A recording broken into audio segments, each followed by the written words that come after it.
Selamat berjumpa kembali di kanal YouTube hermands.id. Kali ini kita akan membahas LMS. LMS sangat penting dalam implementasi pembelajaran jarak jauh PJJ dan pembelajaran online. PJJ tanpa LMS ibarat PTM tanpa ruang kelas, meja, dan kursi. Yuk kita simak penjelasan berikut ini. Apa LMS itu? LMS singkatan dari Learning Management System. LMS adalah suatu perangkat lunak berbasis web untuk memfasilitasi penyampaian materi pembelajaran dan resources secara online, mengelola aktivitas pembelajaran serta hasilnya seperti menilai, memonitor, melacak, menyimpan, dan administrasi, memfasilitasi interaksi, komunikasi, dan kerjasama antar pengguna. Dengan demikian, LMS sangat tepat digunakan dalam pembelajaran online. Dengan menggunakan LMS, guru dan siswa dapat melaksanakan kegiatan pembelajaran online dengan nyaman, mudah, fleksibel, dan akuntabel. Fungsi utama LMS: 1. Penyampaian atau delivery materi pembelajaran dan resources secara online. 2. Pengelolaan atau manajemen bahan ajar dan pengalaman belajar serta pengguna. 3. Komunikasi antar siswa, guru dan siswa, dan sistem dan pengguna. 4. Penilaian untuk evaluasi hasil belajar dengan berbagai bentuk, misalnya assignment dan kuis. 5. Pelaporan kemajuan dan hasil belajar siswa. Beberapa fitur LMS antara lain kustomisasi, yaitu mengganti tema sesuai kebutuhan, mengedit blok dan modul untuk mengoptimalkan pembelajaran online. Kedua, manajemen, yaitu mengatur pendaftaran dan peran pengguna, membuat dan menata kelas serta courses. 3. Materi pembelajaran, yaitu memudahkan membuat dan mengupload bahan ajar, baik berbasis teks maupun multimedia. Keempat, komunikasi, yaitu memfasilitasi forum diskusi, chat, video conference.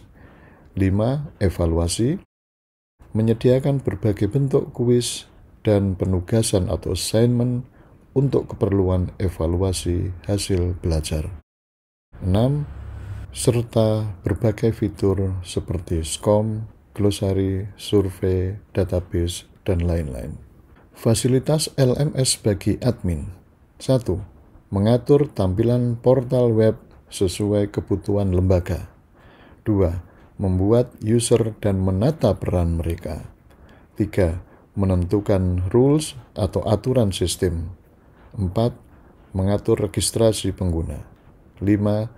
Melakukan backup dan restore seluruh sistem. 6. Melakukan pemeliharaan dan updating software. Fasilitas LMS bagi guru. 1. Membuat, memasukkan, dan mengupload materi ajar dan resources lainnya. 2. Melakukan evaluasi berupa penugasan dan berbagai macam kuis. 3. Mengelola hasil belajar siswa. 4. Melacak kemajuan belajar siswa. 5. Melakukan backup dan restore untuk tiap course. 6. Mengelola siswa, courses, dan interaksi. Fasilitas LMS bagi siswa. 1. Memilih dan mengikuti perkuliahan dan pembelajaran. 2. Mendownload dan mempelajari materi. 3. Mengerjakan kuis. 4. Mengerjakan dan mengirimkan tugas. 5. Berpartisipasi dalam forum diskusi. 6. Melakukan interaksi dan kolaborasi. Beberapa LMS yang terkenal di dunia antara lain Moodle, Claroline, Camilo, Atutor, Dokeos, Blackboard, dan lain-lain. Salah satu LMS open source yang paling banyak digunakan adalah Moodle. Moodle singkatan dari Modular Object Oriented Dynamic Learning Environment. Model didesain menggunakan prinsip-prinsip pedagogis untuk membantu pendidik membuat sistem pembelajaran online atau e-learning yang efektif. Saat ini, banyak sistem e-learning yang diimplementasikan dengan menggunakan LMS Moodle. Moodle adalah perangkat lunak yang digunakan untuk menyampaikan materi pembelajaran dan resources multimedia secara online berbasis web, mengelola kegiatan pembelajaran serta hasil-hasilnya, memfasilitasi interaksi, komunikasi, kerjasama antar pengajar dan peserta didik. Moodle mendukung berbagai aktivitas antara lain administrasi, penyampaian materi pembelajaran, penilaian, tugas, kuis, pelacakan dan monitoring, kolaborasi, dan komunikasi serta interaksi.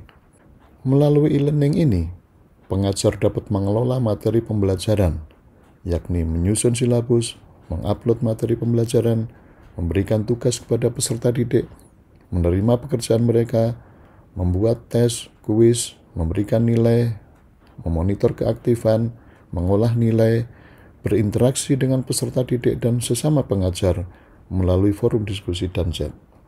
Di sisi lain, peserta didik dapat mengakses informasi dan materi pembelajaran, berinteraksi dengan sesama mereka dan pengajar, melakukan transaksi tugas-tugas, mengerjakan kuis, mengerjakan tugas, melihat capaian hasil belajar, dan lain-lain. Moodle merupakan salah satu LMS open source yang dapat diperoleh secara bebas melalui http://moodle.org. Moodle dapat dengan mudah dipakai untuk mengembangkan sistem e-learning. Dengan Moodle, portal e-learning dapat dimodifikasi sesuai kebutuhan. Saat ini terdapat lebih dari 180.000 situs e-learning tersebar di lebih dari 240 negara yang dikembangkan dengan Moodle. Sedangkan di Indonesia sendiri terdapat lebih dari 6.000 situs e-learning yang dikembangkan dengan Moodle. Terima kasih.